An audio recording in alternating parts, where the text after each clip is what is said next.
र दर्शक बिना हामी माई पोखरी आइसकेका छौँ हामी माई पोखरीमा आइसकेका छौँ र माई पोखरीमा चाहिँ यस्तो छ भनेदेखि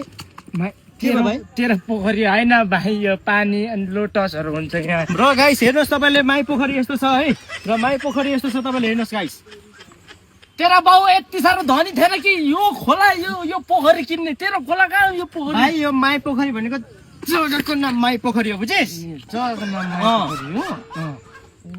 अघि भन्नु पर्दैन यो माई पोखरी जग्गाको नाम हो भनेर अन्त भने त के भनिस् माई पोखरी भन्दैछ तपाईँले जग्गाको नाम तेरो होइन ए जग्गाको नाम पो त है माई पोखरी जग्गाको नाम त अझै बता म सम्झिँदैछु तेरो पोखरी हो भने तेरो होइन यो होइन यो किन ठुलो बोल्छस् अन्त तेरो होइन भने चाहिँ सुन भाइ एउटा सार माई भन्ने के हो मेरो पोखरी भनेको पोखरी नै हो पोखरी हो भयो के भयो माई पोखरी माई नेपालीमा के भयो मेरो पोखरी तेरो पोखरी भनेर सम्झिरहेको छु मैले चाहिँ खासमा चाहिँ तेरो होइन होइन अन्त इङ्ग्लिसमा बोल्न भाइ पोखरीको नाम चाहिँ माई पोखरी भन्न पहिला अन्त माई पोखरी भन्छ